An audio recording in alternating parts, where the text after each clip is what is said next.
dan KAI telah menerima laporan terkait putusan MA nomor 23 PU 2024 terhadap JR Peraturan KPU RI nomor 9 tahun 2002 tentang pencalonan pemilihan gubernur dan wakil gubernur, bupati dan wakil bupati yang dianggap bertentangan dengan Undang-Undang nomor 10 tahun 2016. Ya, banyak spekulasi, banyak opini yang kemudian ditanyakan kepada KAI, khususnya yang berkaitan apakah ini ada hubungannya dengan pilkada dan sebagainya, karena ini menjelang pilkada. Artinya ada aspek politis.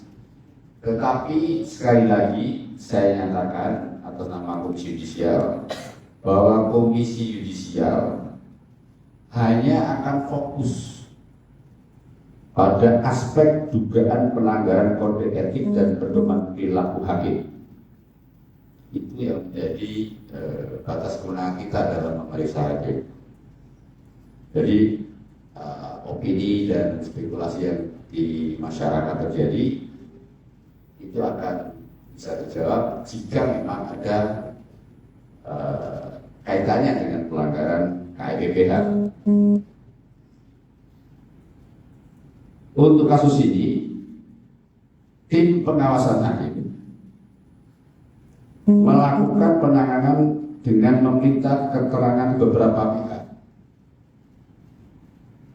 untuk melihat ada pelanggaran etik di balik pertimbangan keputusan tersebut atau tidak. Jadi kami sudah melangkah juga untuk menangani kasus ini. Soal itu, yang PKPU kemarin sempat ramai di perbincangan masyarakat, itu sebenarnya tindakan dari KAI sendiri sudah sampai mana? Sekali lagi bahwa banyak yang kemudian bertanya kepada Komisi Yudisial. Ada juga di berita-berita di media yang memberikan opini dan sebagainya bahwa kasus tersebut ada kandungan politis dan sebagainya. Tetapi sekali lagi KAI tidak bisa masuk wilayah itu, sehingga KAI hanya berpedoman dan menegaskan bahwa KAI tetap akan bekerja dengan koridor dan prosedur yang sudah ada, yaitu menangani tentang dugaan pelanggaran kode etik. Tadi sudah saya sampaikan, jika misalnya ada intervensi, berarti itu ada pelanggaran kode etik. Nah, dari situ kita memprosesnya. Bukan siapa yang mengintervensi, apakah ini politis atau tidak. Jadi kita lebih ke adanya intervensi tadi. Itu bagian daripada pelanggaran kode etik. Misalnya seperti itu, atau ada ancaman, atau ada gratifikasi, atau macam-macam. Nah, misalkan terbukti nih Pak, itu sanksinya bisa berubah Pak? Apakah hanya berupa rekomendasi atau tidak? Kalau di peraturan itu ada sanksi ringan, sanksi sedang, dan sanksi berat. Ya kalau sanksi ringan itu dari peringatan lisan sampai kemudian penundaan dan sebagainya, kemudian sanksi sedang juga. Nah kalau yang sanksi berat, yang terberat, itu kami akan usulkan untuk melakukan majelis kehormatan hakim, sidang MKH, di mana dihadiri oleh komisioner Komisi Yudisial, 4 orang sebagai hakimnya, dan 3 orang dari hakim dari Mahkamah Agung. Dan ini bersifat terbuka. Jika itu nanti disangsikan untuk sanksi berat yang terberat, yaitu pemberhentian dari jabatan hakim. Dari yang kasus ini, apabila terbukti itu ada kemungkinan masuk ke yang mana nggak sih Pak? Maksudnya gimana? Maksudnya masuk ke mana itu? Saya sanksi ringan sedang beratnya ada. Kan kami nggak bisa berspekulasi ya. Seberapa besar kesalahan terjadi? Ya. Mungkin kalau misalnya gratifikasi ya, ini kan jelas ya melanggar nggak cuma etik tapi juga hukum, pasti akan arahnya berat. Tapi kalau sekedar mungkin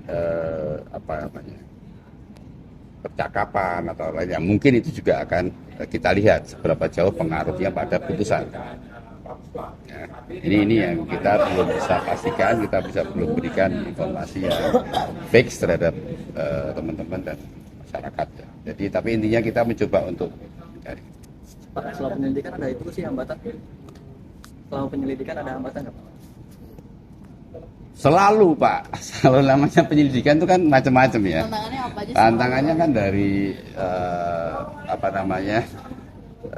sumber informasinya ini valid apa enggak, kan kita harus validasi juga. Kemudian kalau ada dokumennya bener enggak gitu kan. Kemudian kalau ya macam-macam lah. Tapi bahwa ketika melakukan pemeriksaan terhadap kasus memang lebih banyak ada hambatannya. Kecuali misalnya ada pelapor ya, yang datang ke KY sudah membawa semua berkas dan bukti. Nah itu enak kita KY, cepat prosesnya. Ini buktinya, ini teleponnya, ini fotonya, ini dokumennya, dan dia sendiri mau menjadi saksi, itu lebih cepat. Tapi hakim terlapor itu kooperatif ya Pak? Hakim terlapor itu kooperatif ya? Selama ini kooperatif ya, kebanyakan kooperatif. Ya mungkin karena tugas, biasanya penjadwalan ulang. Kalau misalkan